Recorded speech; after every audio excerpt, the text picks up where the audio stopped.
Maths की class में आप सभी का एक बार फिर से स्वागत है बच्चों। और हम पढ़ रहे थे चैप्टर नंबर 5 यानी अभ्यास 5B। और इस चैप्टर को हमने इस अभ्यास को करना स्टार्ट कर दिया था। और इसके पहले हम लोगों ने पढ़ा था कि किस तरीके से जो है हम किसी बहुपद में जो है वो भाग कर सकते हैं। यहाँ पर पहला प्रश्न जो है आपका बहुपद के घातांक बताने का, ये इसके पहले की वीडियो क्लासेस में बच्चों हम लोग जस्ट पहले हल कर चुके हैं। और अगर आपने अभी तक वीडियो नहीं देखा है तो चैनल की प्लेलिस्ट पे डाला हुआ बच्चों, उसको जाकर के देखिए, उसके बाद फिर आप आगे बढ़िए। और इसमें बच्चों हम लोग इस चैप्टर के इस अभ्यास के जो है वो दूसरे क्वेश्चन को पूरा हम हल कर चुके हैं। आज हमें स्टार्ट करना है प्रश्न नंबर 3 के प्रश्नों को हल करना। जो है पहला इसका प्रश्न, निम्नांकित प्रश्नों में भाग दे करके भाज्य, भाजक, भागफल तथा शेषफल को सारणी में लिखिए। तो यहाँ पर हमें जो है वो एक सारणी जैसी बना करके लिखना है कि कौन सा भाज्य है, कौन सा भाजक है, भागफल क्या है और शेषफल क्या है। ठीक है, तो आइए देखते हैं इस प्रश्न को कैसे हल करेंगे। प्रश्न को हल करने से पहले बच्चों हम थोड़ा सा एक रिवीजन कर लेते हैं, जिसमें हमने कोई भी हम जब भाग करते हैं तो जिससे भाग किया जाता है उसको क्या कहा जाता है, भाजक कहा जाता है। इसके बाद जो भाग करने के बाद प्राप्त होता है यहाँ पर उसे भागफल कहा जाता है। और नीचे जो है वो शेषफल प्राप्त होता है। जिसमें हम भाग दे रहे हैं वो होता है हमारा भाज्य। तो ये यहाँ पर जो है भाजक, भागफल, भाज्य और शेषफल, आप इसको अच्छे से समझ लीजिए किसको कहा जाता है। इसके बाद उसको लिखा कैसे जाता है या उसका फार्मूला क्या है। तो उसका फार्मूला है बच्चों भाज्य बराबर भाजक गुणे भागफल और प्लस शेषफल। उसमें शेषफल क्या हो जाएगा आपका, जुड़ जाएगा। तो इसी तरीके से बच्चों प्रश्न को हल करना है। देखते हैं कैसे हल करेंगे हम इसे। तो यहाँ पर सबसे पहले जो हमें ये दिया हुआ है प्रश्न बच्चों, इसमें देखिए ये इससे भाग करना है। तो यहाँ पर जिससे भाग करना है उसे हम कहाँ पे लिखेंगे, 7x-4। ठीक है, अब इसके बाद जो है ये 7 है और यहाँ पर ऐसा चिन्ह बनाएंगे। यहाँ तो जैसे भाग करने के लिए आप इधर तरफ भी लिख सकते हैं चाहे तो, या तो ऊपर भी लिख सकते हैं।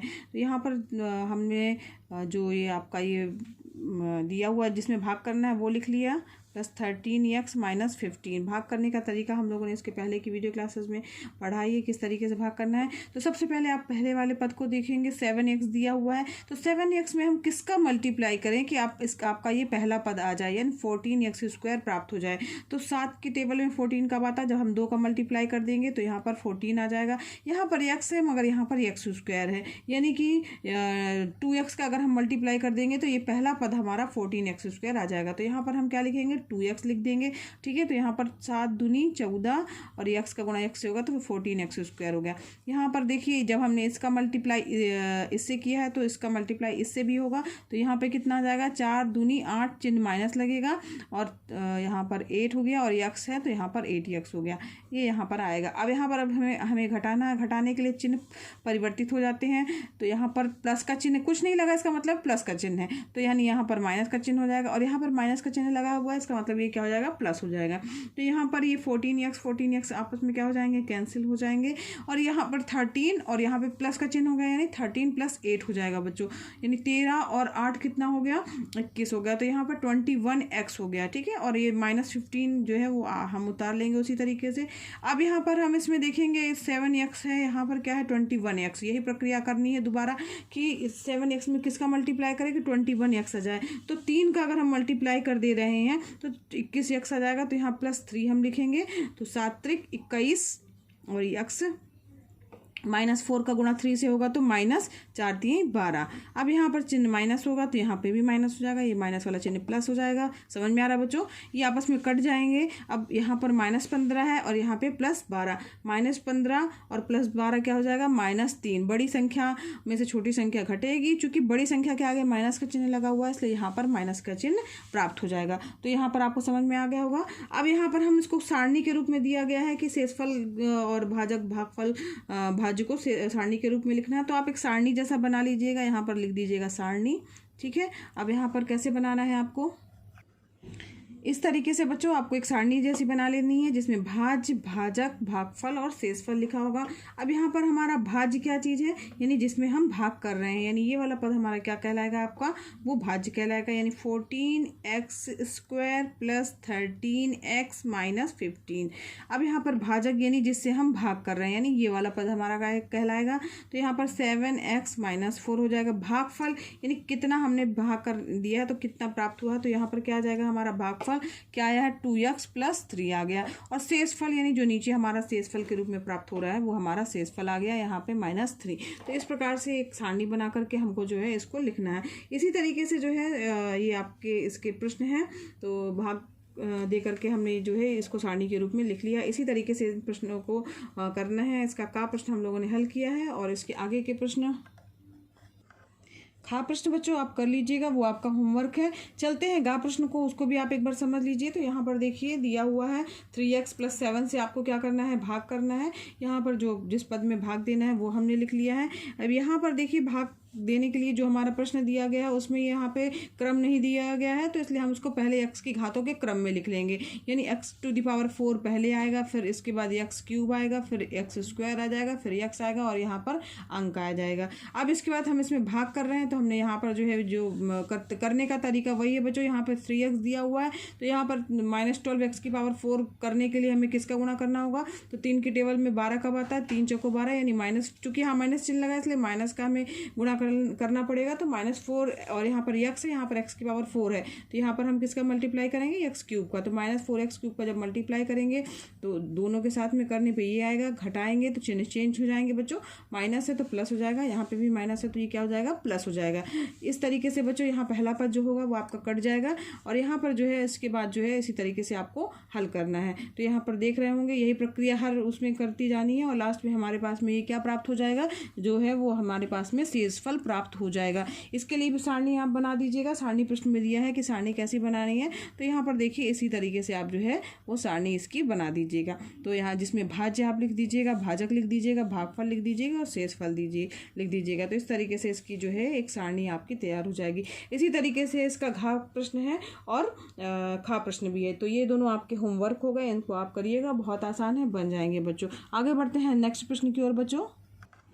तो यहाँ पर नेक्स्ट प्रश्न जो है आपका चौथा प्रश्न है, जो कि है आपका भाग संक्रिया से ज्ञात कीजिए कि क्या ये जो है इसका एक गुणनखंड है। तो यहाँ बच्चों एक बात जो है ये ध्यान दीजिएगा कि इसमें जो है गुणनखंड है या नहीं, ये कैसे पता चलेगा। तो यहाँ पर हमें भाग करके देखना, अगर शेषफल बच्चों कुछ नहीं बचता है या शून्य प्राप्त होता है तो इसका मतलब है कि दिया गया पद जो है वो उसका एक गुणनखंड है। ठीक है, अगर शेषफल शून्य नहीं बचता है इसका मतलब है कि उसका एक गुणनखंड नहीं है। तो इसके लिए हमें भाग करना होगा, भाग करने के बाद देखना होगा कि शेषफल क्या प्राप्त हो रहा है। हाँ बच्चों एक चीज़ और ध्यान दीजिएगा, यहाँ पर तीसरा प्रश्न जो दिया है सारणी, तो वो आपको बना करके लिखनी थी। साथ ही दिया हुआ सारणी की सहायता से सत्यापन कीजिए कि भाज्य बराबर भाजक गुणे भागफल प्लस शेषफल। तो इसको भी आप उसी तरीके से हल कर लीजिएगा। इसमें यहाँ पर जो भाज्य है उसको भाज्य बराबर भाजक गुणे भागफल को मल्टीप्लाई करके और उसमें शेषफल आप जब जोड़ेंगे तो वो जो है वो उसका जो यहाँ पर भाज्य है वही आपका प्राप्त हो जाएगा। जो तीसरा प्रश्न था उसकी बात कर रहे हैं। तो यहाँ पर अब गुणनखंड है कि नहीं इसको करके देखते हैं। तो चौथे का प्रश्न हम लेकर के चल रहे हैं बच्चों, देखते कैसे करेंगे। अब यहाँ पर गुणनखंड हमें ज्ञात करना, तो सबसे पहले हम क्या करेंगे, x + 6 जो दिया है प्रश्न में उसमें से भाग करेंगे किसका, x² - x -42 में जो है भाग कर रहे हैं हम x + 6 का, दिया हुआ है जो कि प्रश्न में। अब यहाँ पर देखिए x है, यहाँ पर x² है, यानी x का हम मल्टीप्लाई कर देंगे तो यहाँ x² आ जाएगा, 6 का x से गुणा होगा तो क्या आ जाएगा, +6x आ जाएगा। चिन्ह क्या होंगे, घटाते हैं तो माइनस, यहाँ चूँकि प्लस है तो यहाँ माइनस हो जाएगा, यहाँ भी प्लस है तो यहाँ माइनस हो जाएगा, ये आपस में कैंसिल हो जाएगा। -6x और -x कितना हो जाएगा, -7x हो जाएगा और -42 ये आपका आ जाएगा। अब यहाँ पर x है, यहाँ पर -7x है, तो यहाँ पर हम -7 का मल्टीप्लाई कर देंगे तो पहला पद हमारा -7x प्राप्त हो जाएगा। समझ में आ रहा होगा बच्चों आप लोगों को। और 6 7 42 यानी 6 7 जा 42, यहाँ माइनस का चिन्ह लगा है तो यहाँ पर चिन्ह माइनस आ जाएगा।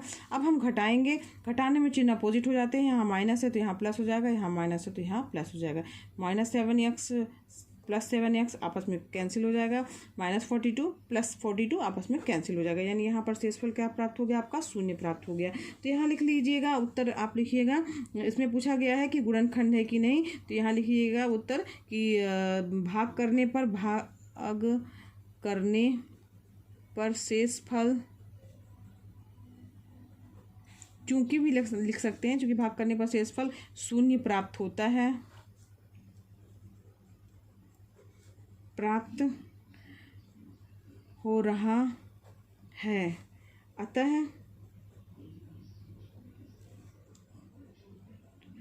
x + 6